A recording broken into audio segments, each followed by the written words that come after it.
बंधु मन वच काय, भाव सागर को तरण में करो हमारी सहाय।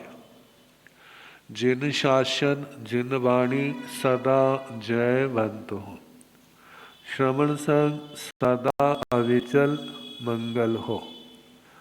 मुक्ति को प्राप्त श्रवण भगवान महावीर स्वामी, उनकी परम पावन कल्याणी भागवती वाणी वाचक प्रमुख श्री इंद्र भूति गौतम आदि गणधर भगवंत, युग प्रधानाचार्य परम पूज्य श्री सुधर्मा स्वामी जी महाराज, उनकी परम पावन पाठ परंपरा,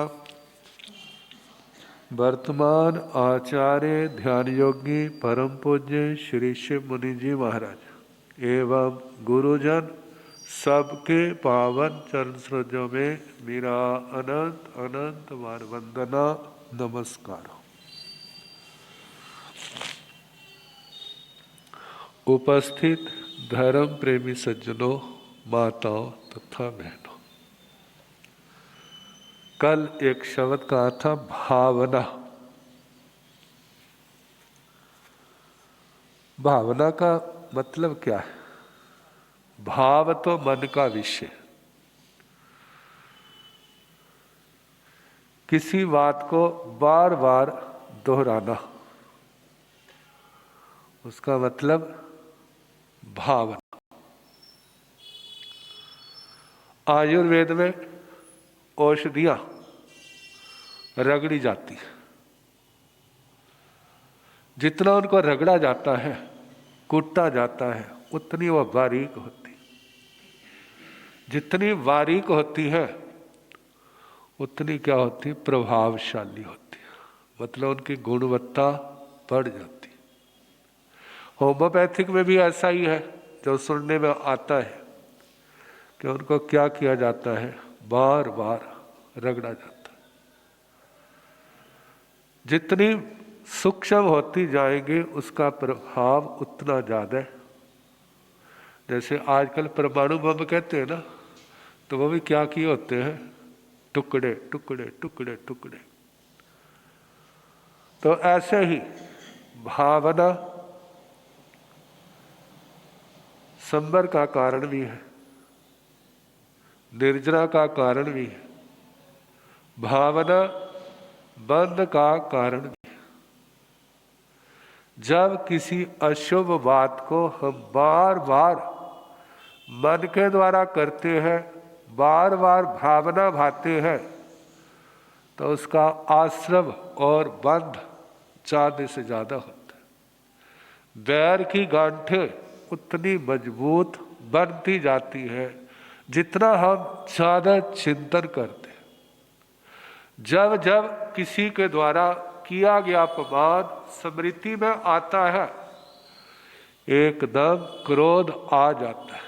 मैंने उससे बदला नहीं लिया, मैं उससे बदला लूंगा, मरते दम तक लूंगा। इस जन्म में नहीं तो अगले जन्म में लूंगा, उस जन्म में नहीं तो उसके अगले जन्म में लूंगा। जब तक मैं इसका बदला नहीं लूंगा तब तक मेरे को चैन नहीं पड़ेगा। ऐसा व्यक्ति कितनी समाइकें कर ले, क्या उसको समाधि मिलेगी? कितनी तपस्याएं कर ले, मानव संयम में भी आ जाए, उसके मन को चैन नहीं मिलेगी। चैन प्राप्ति का साधन क्या है? एक तो आप गले में चैन पहनते हैं ना, वो इतनी मुश्किल नहीं है। आजकल सोना ज्यादा कीमती हो गया है तो पैसे ज्यादा लगेंगे चैन पहनने में, लेकिन फिर भी लाख में, 2 लाख में, 10 लाख में आ जाएगी। लेकिन अंदर की चैन जो है ना, वो शांति नहीं मिलेगी। कब तक? जब तक वो गांठें नहीं खुलेगी। यदि सच्ची शांति चाहिए किसी ने कितना भी नुकसान क्यों ना किया हो, भगवान कहते हैं आप ये ना देखो उसने कितना नुकसान किया, आप उसको देखो कि आपने पूर्व जन्म में उसका कितना नुकसान किया हुआ है। जो आपका किया है वो तो आपको दिखाई देता है क्योंकि इस जन्म की बात है। जो पूर्व जन्म में आपने किया है वो आपको दिखाई नहीं देता। यदि वो दिखाई दे जाए ना तो आप सोचेंगे इसने मेरे को थोड़े में छोड़ दिया, इसने मेरे को बहुत थोड़े में छोड़ दिया, लेकिन वो दिखाई नहीं देता। जब दिखाई नहीं देता तो अगला बंधन और शुरू हो जाता है। वो पूर्व जन्म का बदला ले रहा है, आप आगे के लिए अनुबंध बांध रहे हैं कि इसका बदला अगले जन्म में मैं लूँगा। फिर अगला जन्म जब आएगा आप हिसाब लोगे तो इस जन्म का वो भूल जाएगा।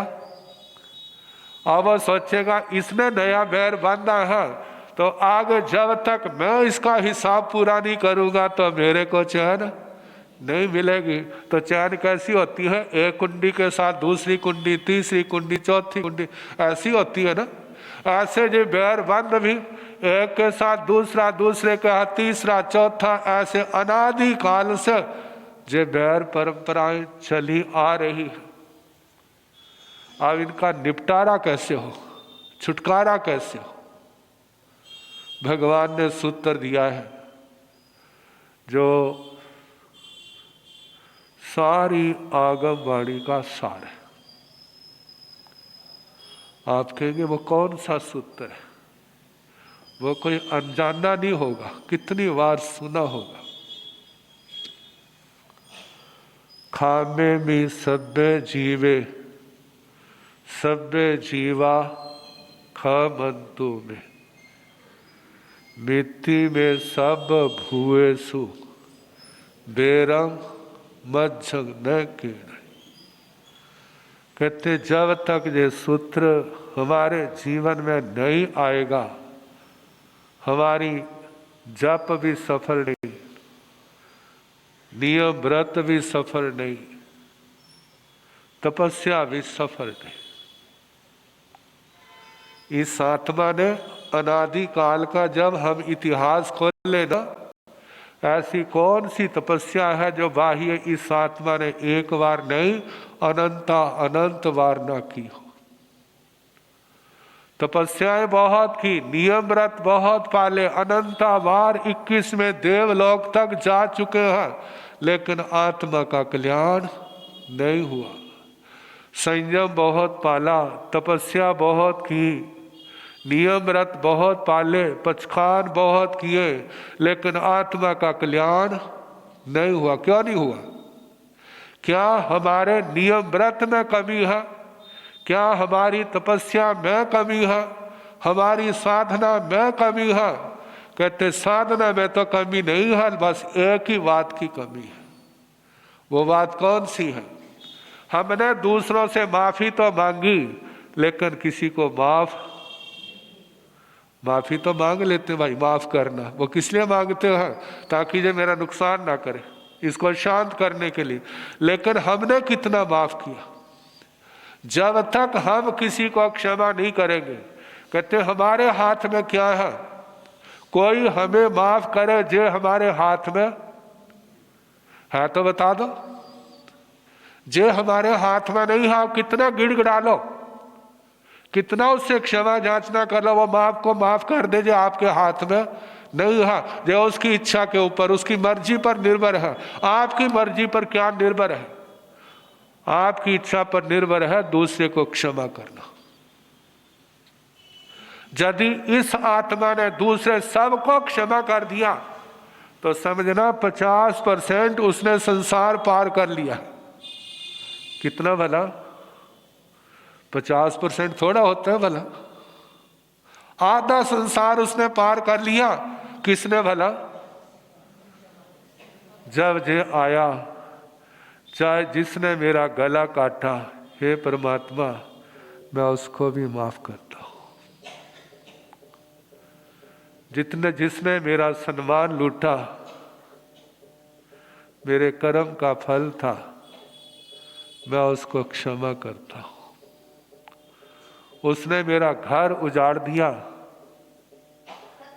हे परमात्मा मैंने भी उजाड़ा होगा, मैं उसको माफ करता हूँ।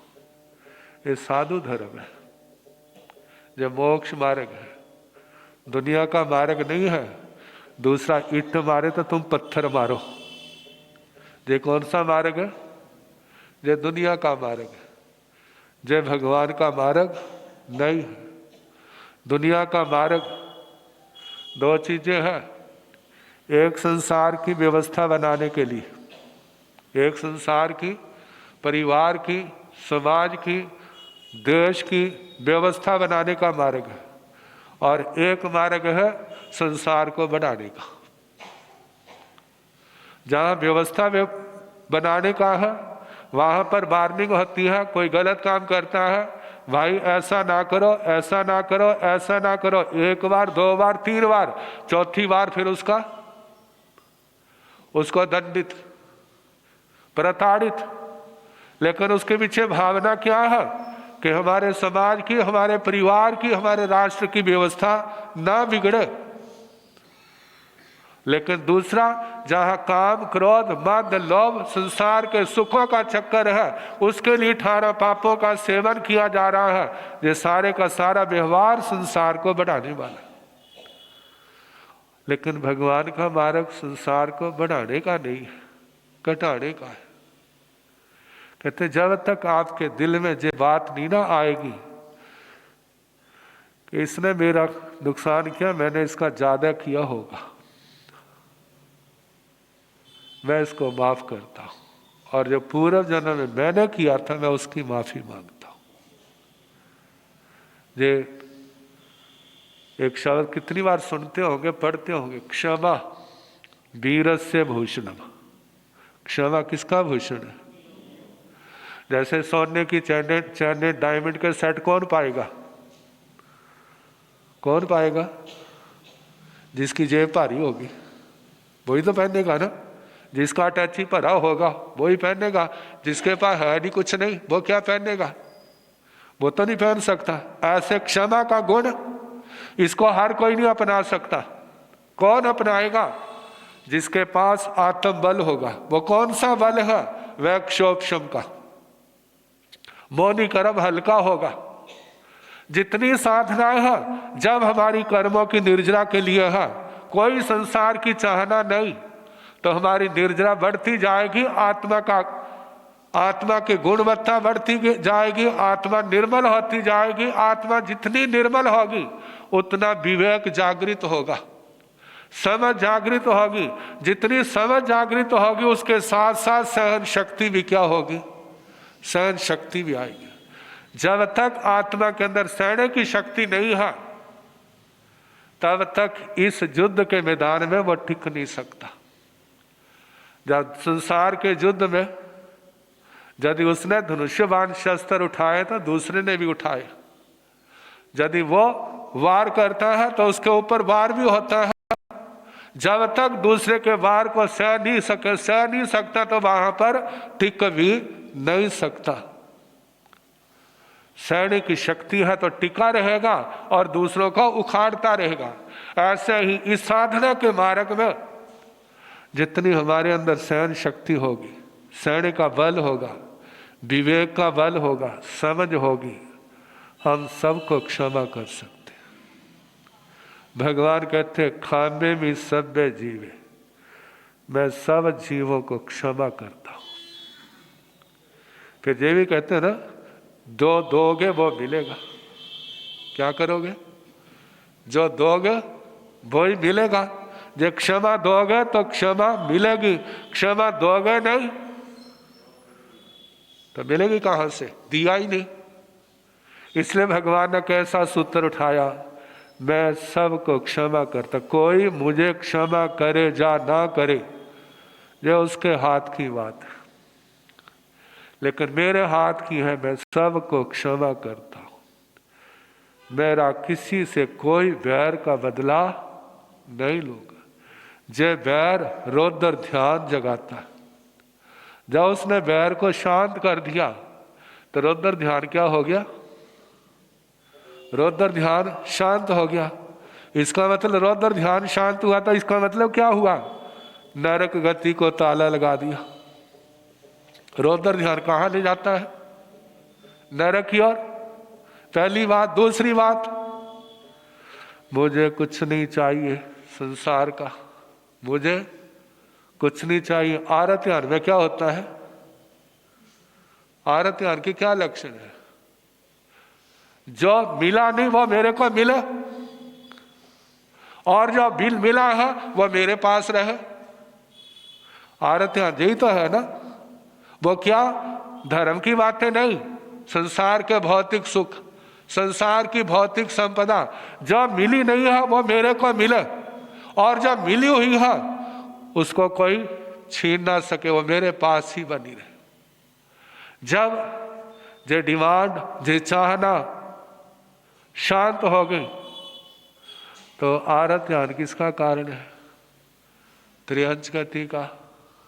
तो इसका मतलब नरक और त्रियंच गति को उसने क्या कर दिया? लेकिन कहना तो आसान है, ताले लगाने आसान नहीं है। जितना मर्जी बोल ले, इसके लिए साधना की जरूरत है, बड़े अभ्यास की जरूरत है। कहते हैं जहां से मोक्ष जाने के लिए केवल एक अंतर मुहूर्त बहुत है, लेकिन उस अंतर मुहूर्त की योग्यता पाने के लिए कई जन्म लग जाते हैं, और वह भी तब है यदि टिका रहे। यदि भटक जाए फिर कोई गारंटी नहीं। मैं सबको क्षमा करता हूं, फिर उसके बाद मैं सबसे माफी मांगता हूं। कितने लोगों का क्रोध तभी तक होता है जब तक कोई माफी नहीं मांगता। जब माफी मांग लेते ना तो वो भी क्या हो जाते? चलो 100% नहीं होते, 10, 20, 40% तो क्या हो जाएंगे? माफी मांगने से शांत हो जाएंगे। कितना बोझ हल्का हो गया। जब जिसने सबको क्षमा कर दिया, सबसे माफी मांग ली, सारे मेरे को माफ करे जे कहा, तो अपना आत्मबल सहने की शक्ति भी तो क्या होगी? आत्मा के अंदर विकसित होगी। फिर मिट्टी में सबब हुए सो। हमारी साधना क्या? प्राणी मात्र के प्रति मित्रता का व्यवहार रखो, मित्रता की भावना भाव। कोई चाहे मेरा शत्रु है लेकिन मैं उसका शत्रु नहीं बनूंगा। कोई चाहे मेरा बुरा सोचे, बुरा बोले, बुरा करे, लेकिन मैं किसी का बुरा ना बोलूंगा, ना सोचूंगा, ना करूंगा। जे मेरे हाथ में है। अब जे भी जब सूत्र आ गया हाथ में तो वो आत्मा की गति क्या होगी? आत्मा की क्या स्थिति होगी?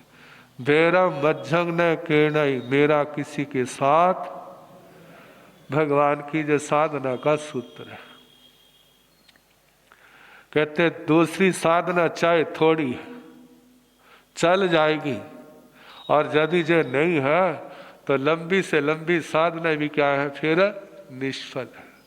बस इन बातों को अपने जीवन में स्थान दे, कल्याण होने में देर नहीं लगेगी। समय आपका हो चुका काफ़ी, बाकी कल जैसे समय होगा सुनाने का प्रयास।